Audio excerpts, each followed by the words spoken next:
오늘부터 시작하는 금강경 이야기에 여러분을 초대한다. 금강경은 전 세계적으로 가장 많이 읽히는 경전이자 대한불교조계 중의 소위경전이다. 금강경은 단순히 읽는 경전이 아니다. 이 경전 속에는 우리가 세상을 바라보는 시각을 완전히 바꿔놓을 수 있는 놀라운 지혜가 담겨 있다. 그럼 함께 알아보도록 하자. 그 전에 잠깐 질문 하나 던져보겠다. 만약 당신 앞에 두 가지 선택이 있다면 어느 것을 택하겠는가? 첫 번째는 수미산만한 금과 은, 보석으로 보시하는 것이다. 두 번째는 금강경의 단 4구절을 읽고 남에게 설명해 주는 것이다. 상식적으로 생각해보면 수미산만한 보물이 훨씬 값질 것 같지 않을까? 그런데 금강경은 정반대로 말한다. 수미산 왕과 같은 칠보로 보시하는 공덕이 금강경 4구절을 수지 독송하여 타인을 위해 해설하는 공덕에 비해 100분의 1, 천마 넉분의 1에도 미치지 못한다고 한다. 도대체 이게 무슨 말인가? 오늘 우리는 금강경 제24분 복지무비분의 이 놀라운 가르침의 비밀을 파헤쳐 보겠다. 먼저 금강경이 말하는 삼천대천세계가 무엇인지 알아보자. 이는 불교 우주관에서 말하는 거대한 세계를 뜻한다. 소천세계 1000개가 모여 중천세계를 이루고 중천세계 1000개가 모여 대천세계를 이룬다. 그래서 삼천대천세계라고 하는 것이다. 이 광대무변한 세계를 가득 채운 칠보란 금, 은, 유리, 파리, 착어, 적주, 만호를 말한다. 상상해보라. 온 우주를 가득 채운 보물로 보시한다는 것을 말이다. 그런데 여기서 중요한 것은 이 모든 것이 결국 무엇인가? 바로 우리 의식이 만들어낸 대상이라는 사실이다. 불교에서는 이를 의탁이성이라고 한다. 모든 현상은 조건에 의해 일시적으로 나타날 뿐 그 자체로는 실체가 없다는 뜻이다. 수미산도, 칠보도, 심지어 삼천대천세계도 우리 의식이 인식하지 않으면 나타나지 않는다. 예를 들어보자. 지금 여러분 앞에 있는 컵을 보라. 그 컵이 컵이라고 인식되는 것은 여러분의 의식 작용 때문이다. 만약 의식이 그것을 컵이라고 분별하지 않는다면 그것은 그냥 어떤 물질 덩어리일 뿐이다.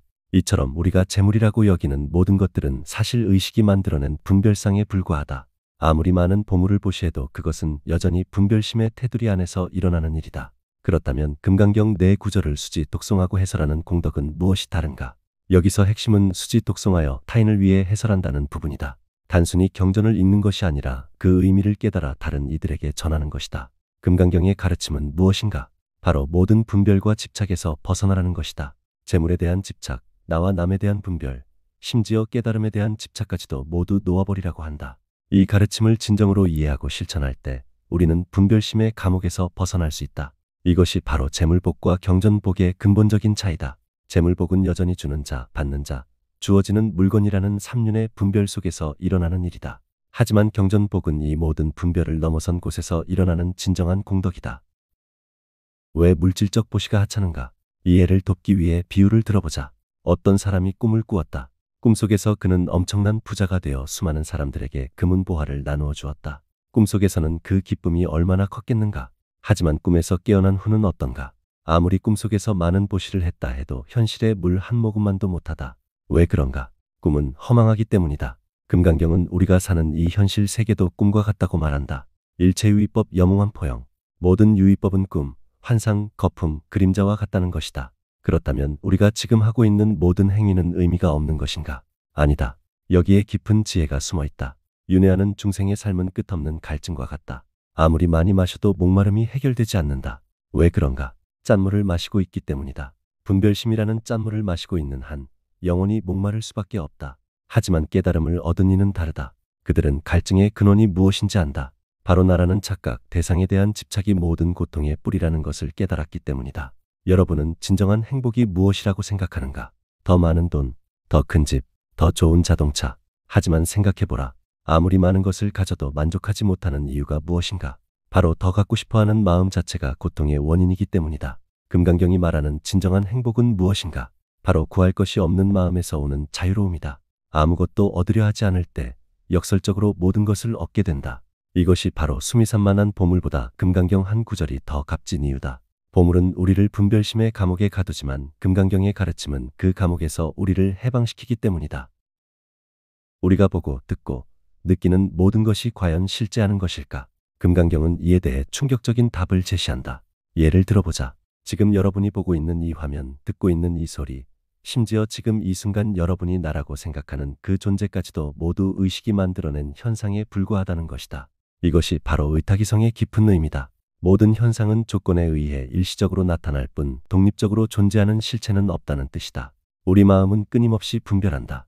이것은 좋고 저것은 나쁘다. 이것은 아름답고 저것은 추하다. 이것은 내 것이고 저것은 남의 것이다. 하지만 이 모든 분별이 과연 절대적인 진리일까? 아니다. 똑같은 대상을 보고도 사람마다 다르게 느끼지 않는가? 어떤 이에게는 아름다운 것이 다른 이에게는 흉할 수 있다. 이는 무엇을 말하는가? 우리가 인식하는 모든 속성들이 사실은 우리 마음이 투사한 것이라는 뜻이다. 대상 자체에 좋음이나 나쁨이 붙어 있는 것이 아니라 우리 마음이 그렇게 만들어내는 것이다. 이제 왜 칠보보시가 한계가 있는지 이해할 수 있다. 아무리 많은 보물을 베풀어도 그것은 여전히 분별심의 테두리 안에서 일어나는 일이기 때문이다. 보시하는 나, 받는 상대방, 주어지는 물건, 이 모든 것이 분별의 산물이다. 이런 분별이 있는 한 진정한 해탈은 불가능하다. 반면 금강경의 가르침은 이 모든 분별을 뛰어넘는다. 보시하되 보시한다는 생각을 내지 말라. 중생을 제도하되 제도한다는 생각을 내지 말라. 이것이 바로 무주상 보시의 참뜻이다. 결국 우리 앞에는 두 갈래의 길이 놓여 있다. 하나는 끝없는 분별과 집착의 길이고 다른 하나는 모든 분별을 뛰어넘는 지혜의 길이다.